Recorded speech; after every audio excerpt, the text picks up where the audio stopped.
একাধিক জিনা করলে আল্লাহ তাআলা কি মাফ করবেন? মাফ পাওয়ার উপায় কি? এই প্রশ্নটা যে শুধুমাত্র এই বোনের বিষয়টা কিন্তু এরকম নয়। এরকম হাজারো প্রশ্ন অনেক বোন অনেক ভাই আমাদেরকে করে থাকেন এবং অনেকে অনুতপ্ত হয় ক্ষমা চাওয়ার জন্য, অনেকে আল্লাহ তাআলার কাছে দ্বারস্থ হন। কিন্তু প্রশ্ন হচ্ছে একাধিক জিনা করে ফেলছেন, এখন আল্লাহ তাআলা মাফ করবে কিনা? মাফ পাওয়ার কোনো উপায় আছে কিনা? এমন জিনা করছেন রাত্রিবেলা গোপনে দরজা নক করে অশ্লীল কাজ করে ফেলছেন, পাপ করে ফেলছেন, ভাবছেন কেউ দেখে নাই, কিন্তু পরবর্তীতে আপনার ভেতরে এই অনুশোচনা আসছে কেউ যদি না দেখে আল্লাহ তাআলা তো দেখছেন। এজন্য একাধিক যদি জিনা করে ফেলেন মাফ পাওয়ার কোনো উপায় আছে কিনা?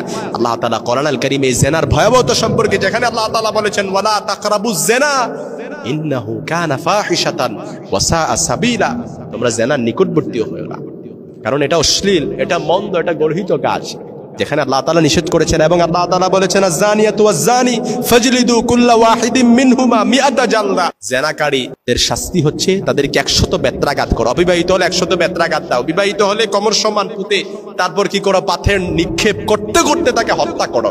আহা, আপনি আপনার প্রতিবেশীর স্ত্রীর সাথে বিবাহিত হওয়ার পরও আপনি জিনা করেন, আপনি যুবক কিন্তু আপনি আপনার সমবয়সীদের সাথে জিনা করেন, আপনার ক্লাসমেটের সাথে আপনি জিনা করেন, অবৈধ মেলামেশায় লিপ্ত হন, কিন্তু আপনি জানেন না আল্লাহ তাআলা আপনার ব্যাপারে কত কঠোর শাস্তি নিক্ষেপ করার জন্য আল্লাহ তাআলা বলেছেন।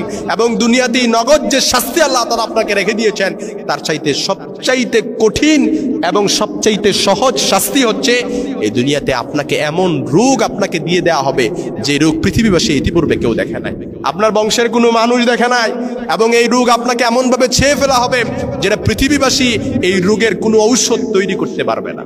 ভাইরা, কথাগুলো একটু কষ্ট হলেও একটু কঠিন হলেও এটাই সত্য, ইউ বিলিভ দ্যাট, এটা আপনাকে বিশ্বাস করতে হবে।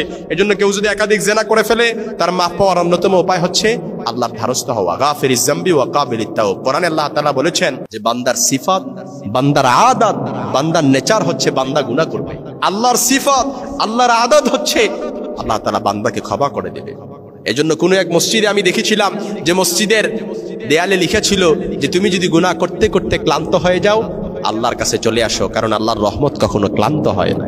সুবহানাল্লাহ বিহামদি, কত একটা দামি কথা।